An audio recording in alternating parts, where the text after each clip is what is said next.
Hello, welcome to There's a Place, an SAMR talk show that feels good to hear. I'm your special guest host tonight, Kenny Lyon.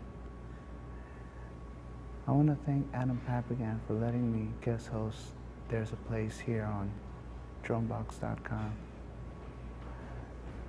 You should be able to understand that this is a great website filled with fantastic content. All sorts of shows here that is to your disposal. I also want to thank adampapagan for letting me guest host tonight's show. I'm a huge fan of adampapagan. We've just met not too long ago. He's a funny gentleman with class and talent. So, without further ado, I want to introduce myself. My name is Kenny Lyon. I am a Los Angeles-based comedian, born and raised in Los Angeles. My parents are from Guatemala. A lot of people think that I have Asian parents, but as we all know, there's only one race. That's the human race. And frankly, I have a fantastic time being here at Drumbox Laboratories all the time. ASMR talk show feels great to hear. You guys get to feel that tingle in your brain as we talk about all sorts of happy things. Things like, when did we start doing the talent that we chose to do? Or the art that we chose to do? Another question is, that I'll be asking my guest tonight, is what are the plans that he has in the near future? And what sorts of projects he thinks he's going to embark very soon. Our guest tonight is, frankly, one of my favorite comedians in the Los Angeles area. Filled with energy, always a great positive vibe whenever he's around, and just plain genius. I want everyone to please give a warm welcome to one of my friends here in Los Angeles and in the comedy scene, Bill Kottkamp.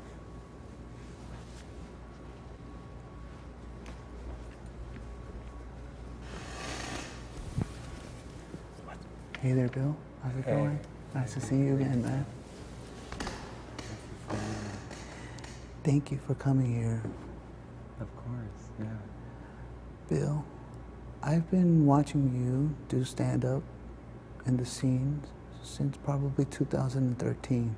Yeah, that's about when I started And, in LA. and ever since I've seen you, you've come with just bursts of energy. Energy that is unique and well-placed. I always enjoy watching you take the crowd on a ride and show your perspective on comedy.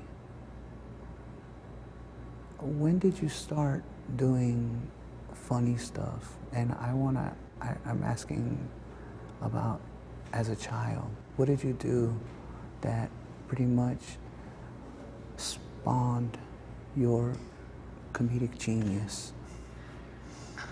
Yeah, my dad made me and my sisters perform a lot, but not like in a creepy way, not like, oh, be on TV, I want to make money off of you, like, oh, like, he didn't want us to ever have stage fright.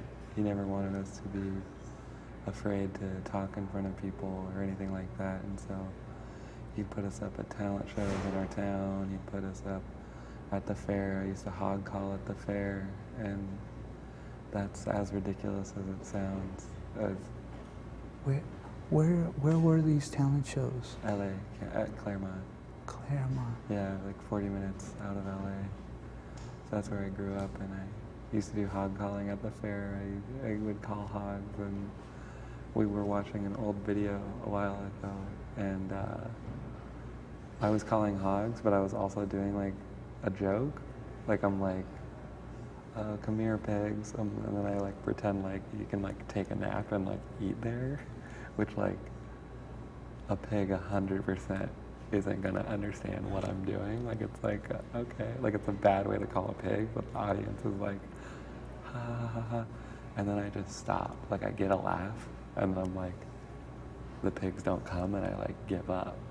So like maybe I didn't think it was funny, but my family was on the Howie Mandel show. Wow. The talk show. Howie Mandel had a talk show, and some team from the Howie Mandel show got a tip about our family and the hog calling that happens every year, and they came to scout us. And so I was 4 years old on the Howie Mandel show because of hog calling, and Howie Mandel's like talking to my family like, you guys do the hog calling? And he's like, my dad's like, yep, we do. He's like trying to like take it away because my dad's so happy. He's like, yeah, and then Howie's like, wait, let me talk to the children. Crazy man. It's the vibe. It's 100% Howie Mandel's vibe. He's like, okay, you're a weird dad. Let me talk to this cute kid, and he talks to me, and he's like, are you Bill John? Are you Bill John? Let me hear you call. Let me hear it. And I'm like, this is my first zing. I zinged Howie. I was like, what? Like I didn't know, you know, but I think I did know. I was freaking zinging the heck out of him. Not many children get to be on the Howie Mandel talk show. No. You are one of the very elite. Yeah. I've always just watched you on stage and see you light up, and you have such a control of your chaos. You like to create absurdity, chaos, and then control it. And frankly, I think not many people can understand how to do that. Right. It's in your brain. I just can't understand it, you know. I watch it. I see people's reaction. People are enjoying it. Every single time the mic's over, we always talk about who was the most memorable, and your name always comes up. Right. Thanks. When I met you in 2013, I added you on Facebook, and then I saw some of the links of your early projects, your green screen videos, your sketches, your commercials, and frankly, I looked at them and I laughed, and I was asking myself, this guy already knew what he wanted to film, how he wanted to act in it, what message he was trying to put out, and all sorts of editing skills that you absorbed, and you emulated it. It was frankly always a pleasure to watch your videos. I remember one video that there's a little bit of difference in the type of videos that you have in your YouTube account to the ones that you have in your Funny or Die account. Yeah, definitely. Which account did you start putting in videos first? I started my YouTube first. I actually was like 19. I'd finished my first year of college. I did UCB classes and started doing improv and going to a ton of shows and being like, you kind of start doing that and you're like, oh, I got to be on one of these teams. But then I was at a show and my friend Nick Carosi was there, drunk, just like very wasted, and he's like a funny or Die dude, and he's so funny, and he was just like, we were doing bits or whatever, and he doesn't normally go to improv even, and he was like, haha, you're funny, man, come to lunch sometime. And then I went to lunch at Funny or Die after, because he was like, at that night we talked about like, you gotta make videos, you gotta shoot stuff, you gotta make stuff to like show that you're funny. And so like he was like, come to lunch, and then I was like, I'm not gonna go to this place without having made a video first. So I spent like a couple months with my friends making like 3 or 4 videos.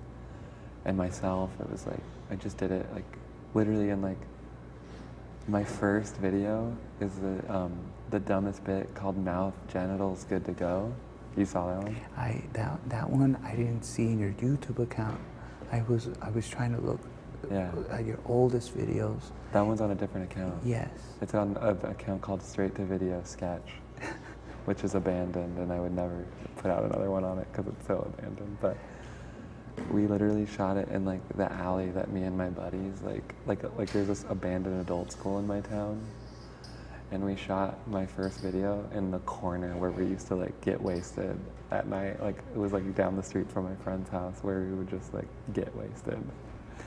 I watched that video, and pretty much the video is about teaching people how to have sexual intercourse if you're ugly. And it was fantastic. Yeah, I'm gonna revisit it.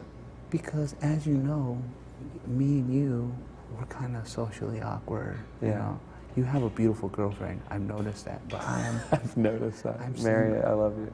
I'm single. You know, I'm socially awkward. I can't really talk to people who don't do stand-up because they don't understand where my obsession comes from. With stand-up and comedy. And so I really like to watch those videos because there's lots of people that wish they could do what you're doing. Right. But they can't. Right. Because they live somewhere where there's no comedy. Oh, like comedy stuff. Yeah, totally. We were born here, man. You know. Sorry, I love you, dude, and I enjoy watching all your content. Your movie reviews, the one of the Groons. The Groons? The Croods. The Croods. Yeah. Fantastic editing. Fantastic. Thanks. Yeah. It was all just 100% insightful, and I never really watch movie review videos. Yeah. And you're just giving all sorts of tags and writing jokes about the movie and characters, and it's hilarious. Thanks, man. So how old were you when you started going to UCB? I was 18. 18 years old. I got out of high school, and my parents bought me my first class, or I bought my first class, actually. I wanted to be on a sketch team because my sister's friend got on a sketch team and then got on The Daily Show. And so I was like, that's how you get it. That's how you get in the movie business, is you go to UCB. And so I took a sketch class, and I found out that's not how you get on a sketch team. That's how you write for a sketch team. And then I found out you had to take improv. And then the writing class was so funny because I was like this literal like 18-year-old, and like there was this older guy and like really old, and like this one like really weird guy. And the older guy was supposed to be like my first class partner, where you like come up with jokes together. And then he just never showed up to another class. And then like one of my girlfriend Mary's friends was in my first class. And so later, like she remembered me because I was like the odd person out because I was like 18. And I didn't remember her because I was like so overwhelmed probably every class. Like, and I'd read online back then on the website, they were like, you can get on a team from just taking a class. And I was like, I'm so fucking funny, dude. I'm gonna just be put on a team, which never happened. And now I've given up because I don't want to give them more money. And you notice how it's about making the audience laugh. Yeah. But they're two separate worlds, stand-up and improv, as many people who have been doing it long enough know. Yeah. Improv has, you know, a certain group of people, and stand-up has a certain group of people. But you walk right in the middle because you riff, and you're very good at just coming up with jokes right on stage. Yeah. And not to mention that you have built your character. Yeah. And I absolutely learn from it. I watch you do your material, and you're not afraid to talk about things that you know about. Lots of people don't have the courage to do that. I love your joke about you watching porn on your iPhone and listening to classic stand-up comedy at the same time.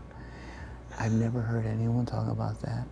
And you know, you mentioned about being in class with someone who's older.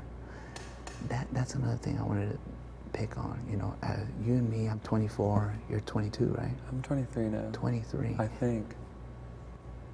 Yeah. And you know, you and me, we grew up with Pokemon, and we grew up with Cartoon Network, and I didn't grow up with Cartoon Network. No, you didn't. I didn't have cable. So you grew up with morning cartoons or after-school cartoons, right? The Fox Kids. I saw Cartoon Network from time to time. When you were in your friend's house? Yeah. I get you. So we have lots of things in common, you know. Yeah. But I never knew who Freddie Prinze was. I never knew who Lenny Bruce was. Funny thing, Freddie Prinze Jr., right? Yeah. He's the singer, right? Yeah. He has a song that's like, what's his song? Because one year at the fair they had a karaoke contest, and it was like lip syncing, like who could lip sync the best, and I did Freddie Prinze Jr. I forget which song though, but I don't know it anymore, obviously. Freddie Prinze Jr. is the son of Freddie Prinze, Chico and the Man, the Freddie Prinze Show. He was 19 years old when he got a TV deal. Wow. Imagine that. I can't. That doesn't happen. It does, but it doesn't. It happened, but you know, things happen for a reason. I know that. But like I said, you and me, we grew up in a different world of comedy. Oh yeah. And to be thrown in the mix with all sorts of eras, you know, it makes you adapt. And you adapt very well. Thanks. People absorb and like to actually listen to your comedy. I've been in certain rooms where certain people only like to talk about, you know, things like that have happened in this millennium right now. Yeah. And a lot of people who are, you know, very old, they don't understand whatsoever what we're talking about. They don't understand about growing up with internet, or they don't understand about growing up with, you know, eBay or anything like that. They sort of, you know, went through lots of hardships, and they like that kind of comedy, you know. But your kind of comedy is your kind of comedy. Right. You really like to give a great performance, and your punchlines are unique. I mean, sometimes you like to do callbacks of like the facts of the facts, baby. Yeah. The facts are the facts. That's the craziest thing, is stuff like that. I'll get on stints where I'm doing something like that a lot, and then I just stop. But you've held on to it. I never, you know, it's just a performance skill that lots of people don't really like to hone. You know, when you're out in the road doing big shows in the middle of America, you would survive. I know that you could survive. Certain people won't, because they feel like they're too good for that kind of performance art, where it's really giving them energy and trying to hype them up. I don't know if I'll ever do the road, but I think for whatever reason, I like open mic shows. Like, I think most people go to open mics and they're like, this isn't a show. I don't have to put out my best foot. I'm just seeing if these jokes are good. And it's like, you have to have this level of like, because I think people forget that comedy is an art form, and in every other art form, you're supposed to ignore the audience. You're supposed to go on with what you want to do. It doesn't matter if the audience is responding, because what you as the artist believe in is more important. And so I think that there's a lot of people who, it's not that you need to be aware of that. Like, obviously, if you're going around saying like, I'm an artist, and nobody likes your art, you're still a bad artist. But I think, I don't know how to explain it, but just treating everything like it's a show, because one day it's going to be like a bar show or something, and there's going to be 6 people, and it's going to be like, are you going to treat this like it's the best show ever? Because those 6 people could go on to like follow you around the country one day. Like, one of those 6 people like follow you on social media, and they like, especially nowadays, it's like if you're in a random, like if you are a person who's trying to tour and you're at random clubs or something, you don't know who in the audience has 50,000 followers anymore. You don't know. Every show, somebody could have 100,000 followers. Somebody could know somebody who's gonna know somebody else who you're eventually gonna get something from. And I think especially in comedy, people get trapped in being frustrated. I don't know, but I had it pretty easy, I guess, but it's because I really like believed in it, I think, and I've been doing it since I was like A kid. 14, yeah. A kid. And, that's when I really started comedy. I mean, to think that you were that young and probably had no rules or no restrictions with the way you performed. Yeah. You didn't care about setup. You didn't care about punchline. No. You didn't care about, looking at the audience right in the eye. And I cared about that, but no, the secret is you look at the back of the room and everybody thinks you're looking at them. That's a trick, that's a stage trick. I don't have to look at people in the eyes. I do, because I think it makes it better, but you don't have to. Yeah. I did, so this is how I learned form. Was my first stand-up gig ever. I did a character called Mr. Pocket Hands, which was so dumb. But me and my friend did a prank where I had this sweater where I could put the hands through the pockets like that, and we were like, haha, it's funny to watch this character try to open a water bottle. And then we were like, oh, we're gonna go do a prank. We're gonna freaking audition this character at Flappers, Claremont, because there's a Flappers in Claremont, and it opened up when I was a teenager.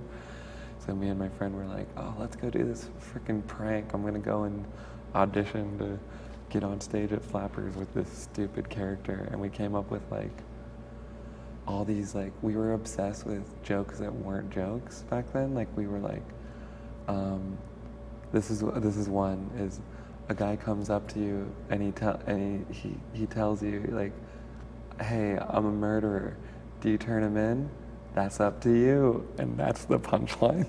That's up to you. And like, that's not a joke. And it's also not like, it's not like a not joke. Like, it's just nothing. Like, it's just like, and still to this day, like, that's what's so funny to me about it, is because it's like, if somebody came up to you and they were a murderer, they're like, hey, I'm a murderer. It's like, you would probably want to turn them in, but then it's like, you get older and you're like, if it was like your best friend, it's like, would you turn them in right away? It's like, now that I'm older, it's like, that's up to you, you know? Like, but if it's a stranger, you would. Never mind. I like where you take it. I really do. You take it to places where people don't think you're gonna take it. Thanks. You know, you're very aware of how real and how hard life can get. Speaking of that, did you ever come across, like, because I did. I came across lots of bullies. You know, I was never a jock or an athlete or, got straight A's or anything like that. So yeah. I was always stranded. Right. How was school for you? Middle school was tougher than high school, but still pretty chill. Because the town I grew up in, both schools had a pretty good theater program. And even in middle school, there were like cool kids and like cool people doing theater, and like I only ever had really one person who didn't like me. I low-key was kind of a bully to one girl. Wow. But in a weirdly, like, I was like a nice bully. Or like she wasn't really aware of the fact that I was, because I was being nice to her. Like, I've gone back on this and people are like, you weren't being a bully, you were just being nice to her as a joke, which is different, which is a different kind of bullying. But like, she still to this day might be like, oh, that person was my friend, like thinking back on it, if she even remembers. There was only one time I got really mad at her, was because I was cleaning up trash and she came up to me trying to do this, like we had like a bit we'd always do, like she'd always say something to me and I just like cussed her out because I was like, I'm fucking I was pissed that I was picking up trash. And then she tells on me, and then to the teacher, I was like, no, she's making that up. She's crazy. And I got away with it. Nice. Yeah. In middle school. Yeah. You're smart. Yeah, I was like, because she was crazy, you know? Like, she was, like, off the hinges. Like, she always made up, like, because she was kind of pranking me, too, in a way where she'd be like, oh, we were, like, at my house in the jacuzzi, you and me. And, like, everybody else was more mean to her. Everybody else used to call her, like, poodle and stuff. And I was, like, jokingly nice to her. But in a way, I think I just wanted to be nice to her. And everybody else thought it was funny. Maybe.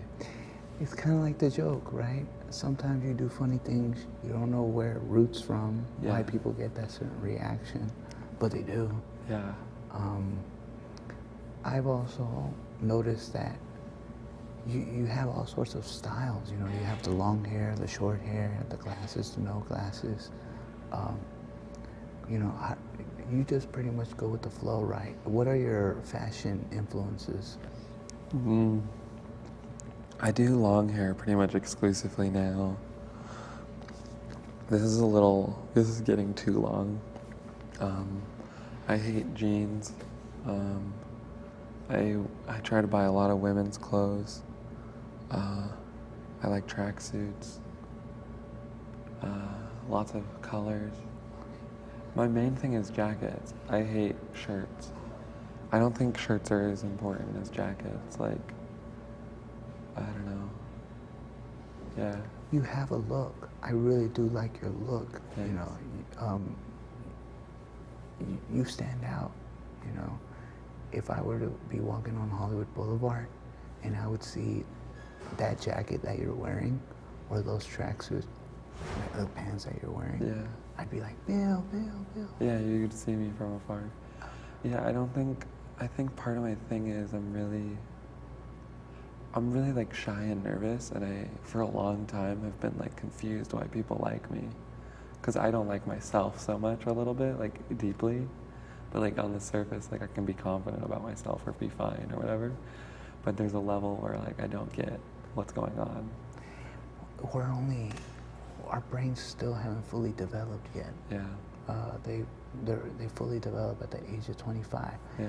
That every individual is different though, so I don't really know how your brain works, but I do know that your brain understands comedy.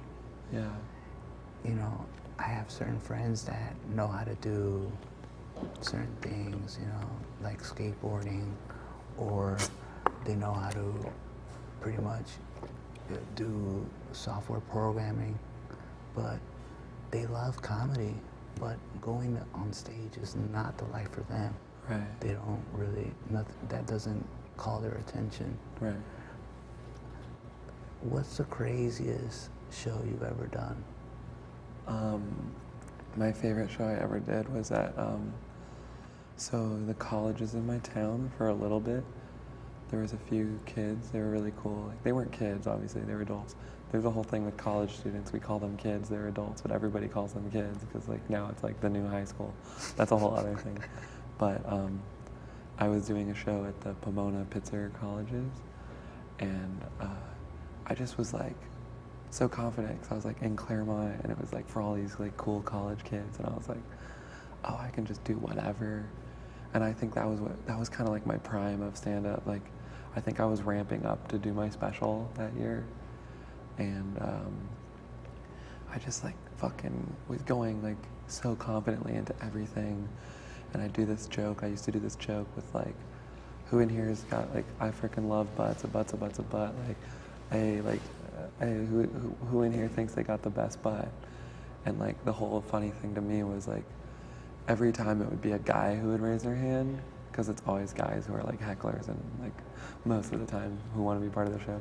Unfortunately for my special, that wasn't the case. But at this random college show, there was like some drunk college kid, and I was like, hey, like I'd always be like, let's see it. And like he turned around and like, you know, he had pants on, and I was like, take off your pants, we can't see your butt. And then he took off he was like, all right. And I was like, yeah, take off your pants. And then I was like, mind if I slap it a little?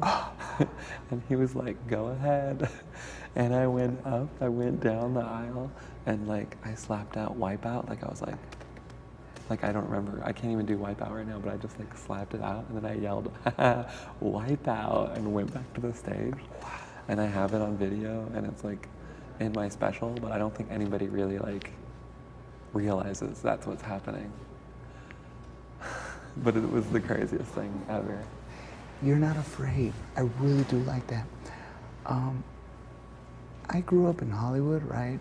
And I never ever came across comedic geniuses in Hollywood high school.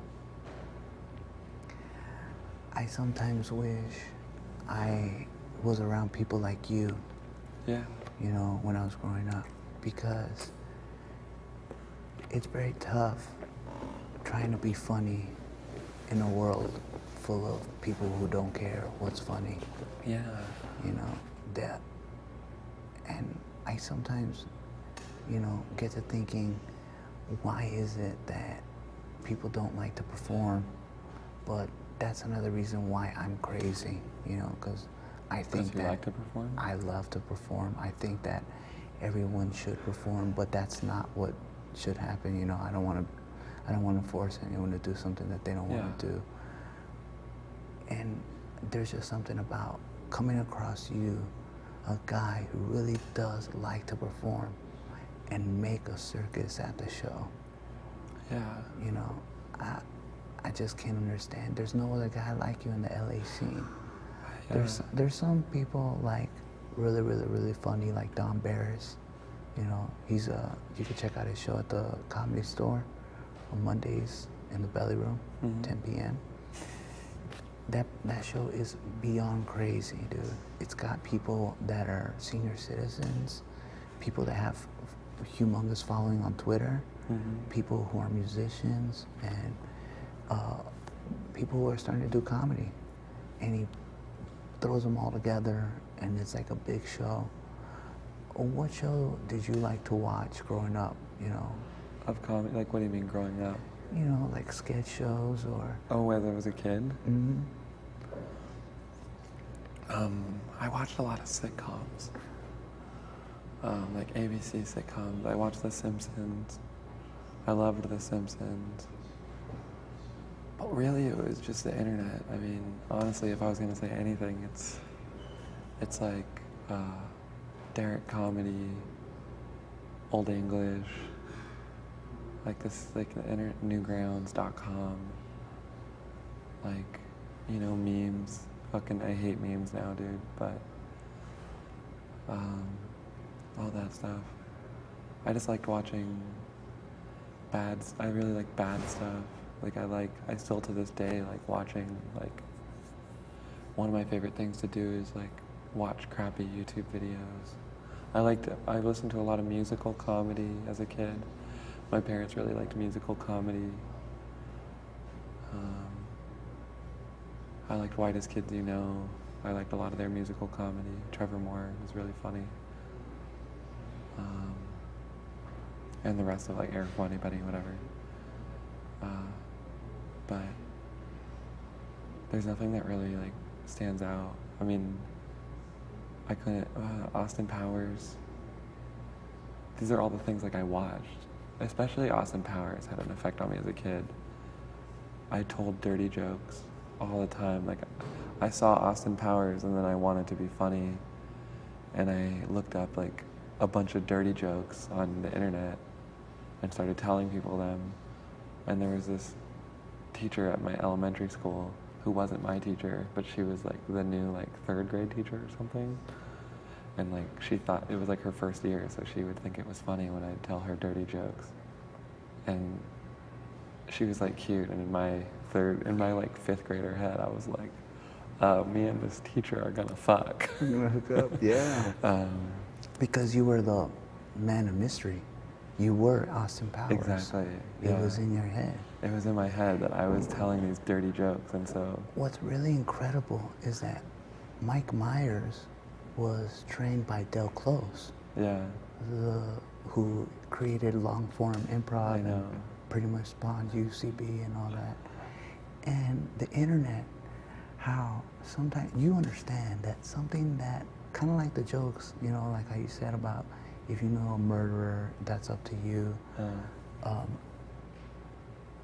Certain videos just take off. Yeah. People just love it, and people get some sort of, you know, they relate to it in unique ways.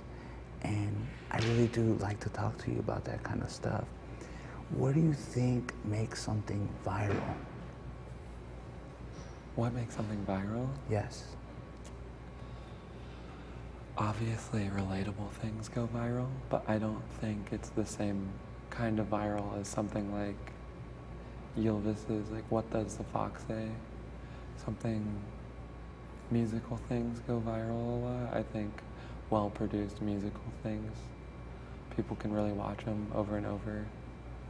I think original things go viral, original things that look good and they stand out.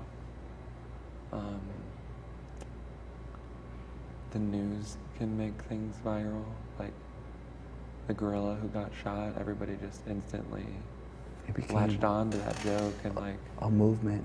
It just morphed into so much. Like, it started out just as Harambe jokes, and then Brandon said that dicks out for Harambe thing, and it just like took off, and that's the most recent meme. But there'll be like another one, you know, like, and I'm in a weird space with viralness because on one hand it's so good for publicity, but then it's like, what does that mean? You know, like, what does it mean when you go viral? Is I think we have a generation of comedians and content makers and video, like film people who are more than ever concerned with that stuff. And stuff that goes viral a lot of this time is stuff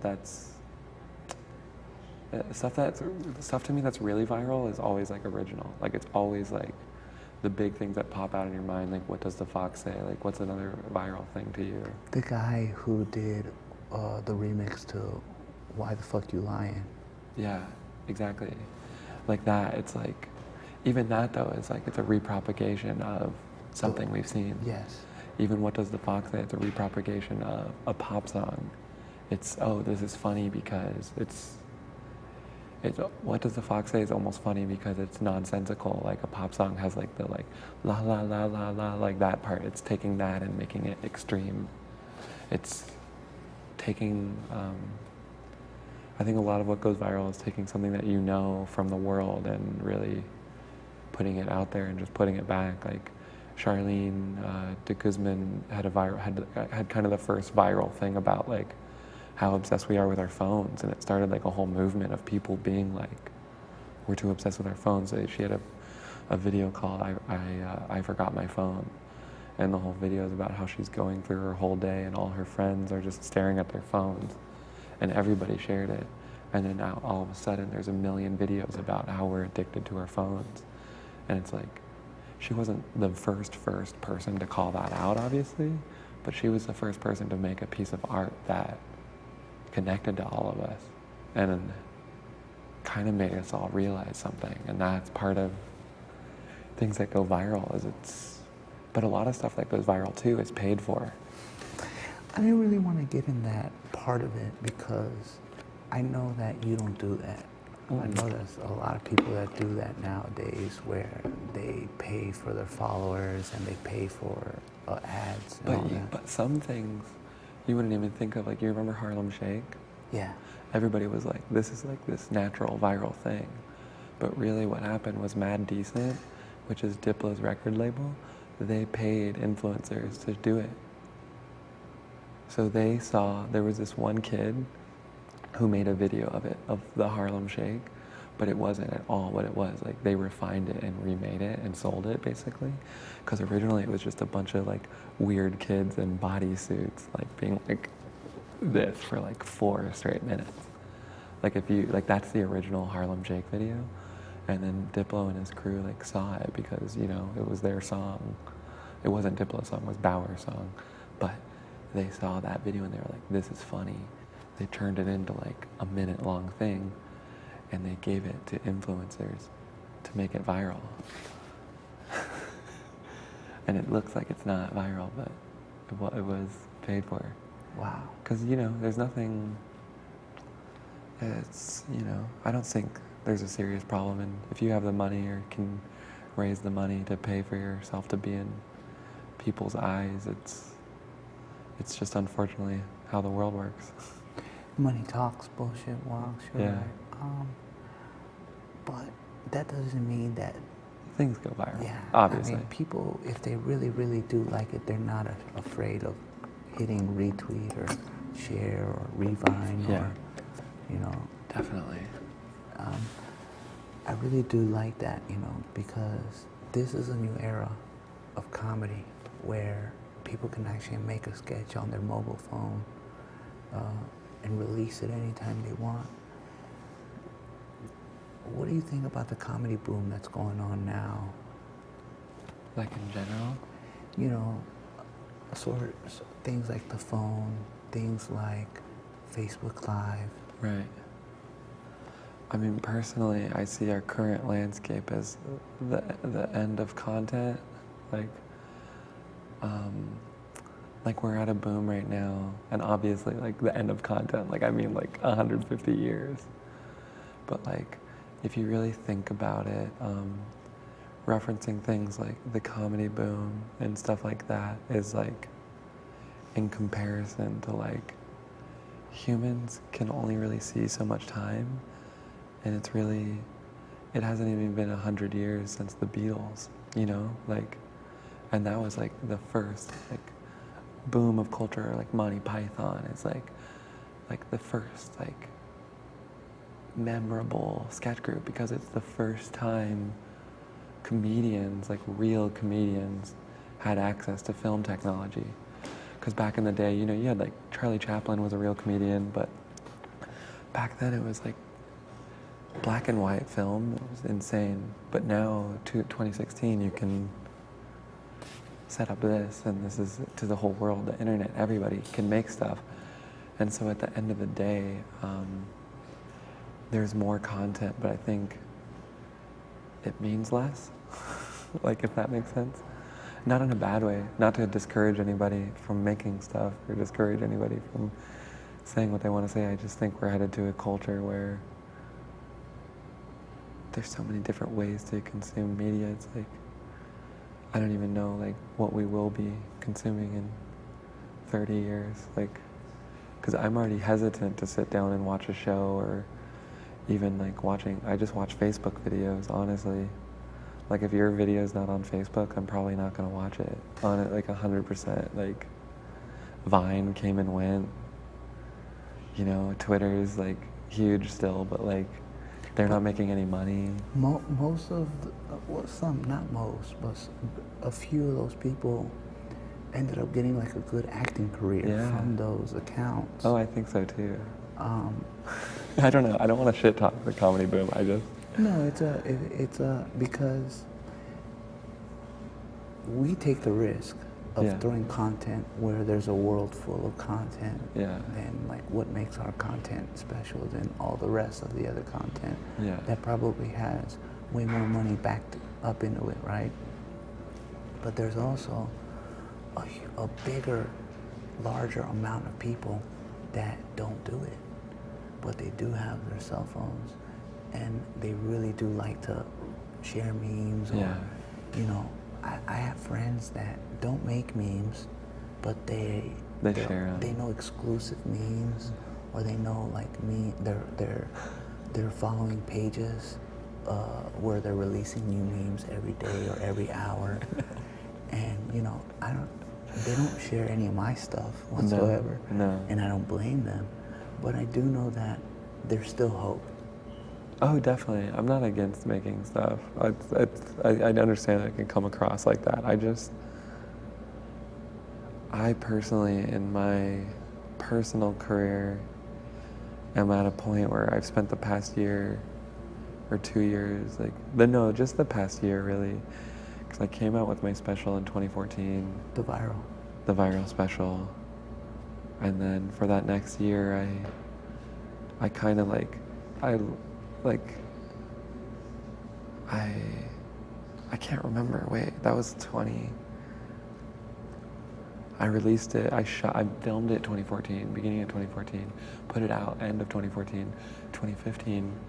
After I made that, I shortly after that got my manager, because it wasn't like they were related. Like, my manager didn't even see it. It's I don't know. They see your work ethic. Yeah, and I really try not to care about trends and stuff.